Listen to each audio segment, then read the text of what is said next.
Saudara-saudara, selamat datang di Pitutur Channel, saudara-saudara. Kali ini kita akan bicara suatu topik yang mungkin saudara pernah dengar, yaitu Sabdo Palon Nage Janji. Wah, keren saudara-saudara. Sabdo Palon Nage Janji. Saudara-saudara, pernahkah saudara mendengar tentang Syekh Subakir, seorang ulama yang ada di Turki? Dia diberi amanah oleh Sultan Muhammad Fatih untuk mengislamkan Pulau Jawa. Mengapa Syekh Subakir dipilih? Karena dia seorang ulama yang istimewa, yaitu mengetahui tentang dunia roh, dunia jin. Seperti kalau di Indonesia ada kiai yang disebut Kiai Hikmah, yang mengetahui dunia tentang jin, saudara-saudara. Nah, dia diutus ke Jawa, maka berangkatlah dia.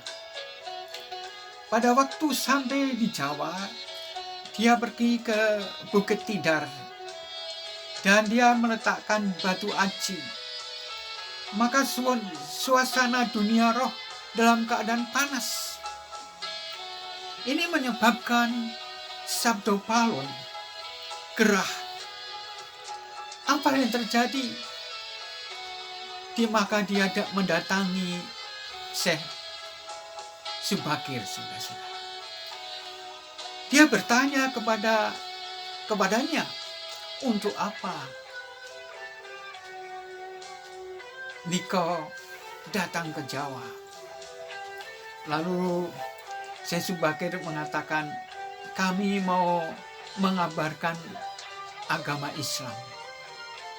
Lalu Sabdo Palon mengatakan, loh, di sini sudah ada agama, yaitu agama Hindu dan Buddha.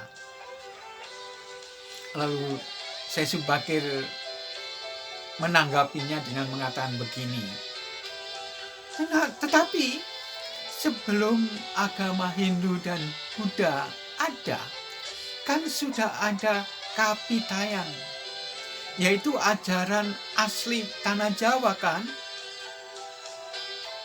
Mendapat tanggapan begitu, Sabdo Palon mengizinkan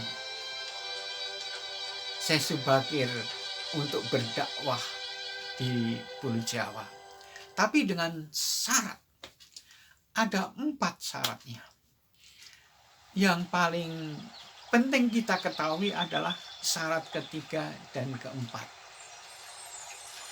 Syarat ketiga adalah bila mana membangun ibadah harus bercorak Hindu, meskipun yang diajarkan di dalamnya Islam. Lalu keempat, yaitu supaya budaya dan tradisi Jawa tidak dihilangkan, yaitu agama Budi, ya, kepercayaan Budi yang sudah ada sebelum agama Hindu dan Buddha ada. Lalu Syekh Subakir menyetujui perjanjian itu. Dan Sabdo Palon mengatakan, nanti kalau budaya Jawa, adat berubah, diganti yang lain, saya mau nagih janji, saya mau datang kembali. Hal itu disetujui saudara-saudara. Maka berkembanglah agama Islam di Pulau Jawa ini. Namun demikian, setelah berabad-abad terjadi, maka terjadilah suatu hal yang sungguh mengingkari janji yang keempat. Karena sebagian ada yang mau menghilangkan budaya dan istiadat Jawa. Mereka mau menggantikan budaya yang lain, yaitu budaya Arab. Saudara-saudara, hal ini sebetulnya seperti menyalahi perjanjian. Maka sebagian orang Jawa mengatakan keadaan demikian. Mereka melihat usaha Arabisasi, apalagi setelah ada Hizbut Tahrir yang menjadikan Indonesia itu kalau bisa menjadi khilafah, menggunakan syariah sebagai pedoman negara. Dan masih banyak yang lain. Sehingga kita mengenal istilah kadrun, ada yang lain. Sampai pakaian pun berubah. Seperti pakaian orang katakan daster gitu ya, tanda kutip. Maka sebagian orang Jawa percaya Sabdo Palon sudah datang. Terutama ciri-cirinya terlihat mulai tahun 2019, 2020 sampai sekarang ini 2021. Ciri-cirinya yaitu ingin meniadakan budaya adat yang dianggap kafir dan menjadikan kitab suci mereka sebagai yang utama. Maka terjadilah seperti sebagian orang Jawa, Sabdo Palon nagih janji. Tentang Sabdo Palon nagih janji ini, saudara-saudara, bisa terlihat jelas dan pengaruhnya tidak hanya di Jawa, tapi di Nusantara, bahkan secara internasional nampak sebagaimana orang Jawa percaya Sabdo Palon nagih janji. Nah, apa ciri-cirinya, tanda-tandanya bahwa Sabdo Palon nagih janji? Yaitu terjadi pemurtatan dari agama Islam ke agama lain.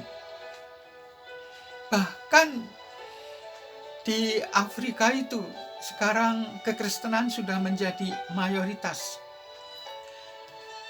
Apalagi setelah di Afrika Utara terjadi pemberontakan, terjadilah suatu perubahan. Nah, kita tidak membicarakan yang di luar, saudara-saudara.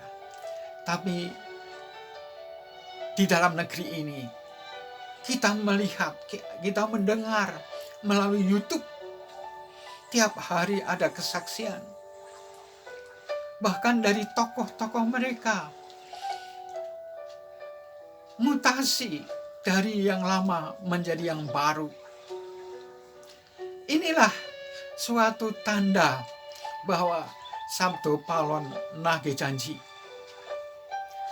Bahkan ada yang mengatakan bahwa agama bagi mereka itu baru akan menjadi mayoritas. Kita nggak tahu nantinya, saudara-saudara. Tapi itu ada yang mengatakan demikian. Nah, saudara-saudara, kita akan kembali. Apa sebenarnya yang disebut kapitayan atau ajaran asli tanah Jawa itu? Ajaran kapitayan itu intinya adalah ajaran welas asih. Saudara-saudara, welas asih itu merupakan nilai yang tertinggi sebelum ada agama-agama di tanah Jawa ini, saudara-saudara. Nah, mungkin kita baru mendengar kata welas asih. Welas asih. Welas asih itu sebetulnya adalah kata yang sederhana, yaitu kasih. Nah, ajaran apa yang mengutamakan welas asih itu, saudara-saudara? Ternyata ajaran welas asih atau kasih itu diajarkan oleh guru agung yang kita kenal dengan nama Yesus Kristus. Inti pada pengajaran daripada Yesus Kristus itu adalah welas asih atau kasih yang diungkapkan melalui hukum yang utama. Hukum yang pertama adalah mengasihi Tuhan dengan segenap hati, akal budi. Dan yang kedua adalah mengasihi sesama manusia seperti dirimu sendiri.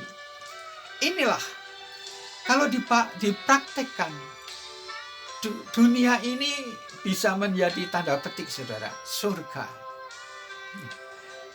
Nah, saudara-saudara, ternyata ajaran welas asih itu sangat menarik. Welas asih berarti tidak memaksa. Welas asih tidak melakukan kekerasan. Tidak ada pembunuhan, terorisme, dan sebagainya. Maka banyak sekarang ini orang tertarik kepada ajaran welas asih. Puji Tuhan, saudara-saudara. Kalau kita sebagai orang yang mengikut Kristus, kita percaya bahwa Roh Kudus melanda Indonesia ini. Roh pertobatan sedang dicurahkan atas bangsa kita. Puji Tuhan. Sekianlah saudara-saudara, kiranya ini bermanfaat bagi kita semua. Selamat tinggal, sampai berjumpa kembali di lain kesempatan.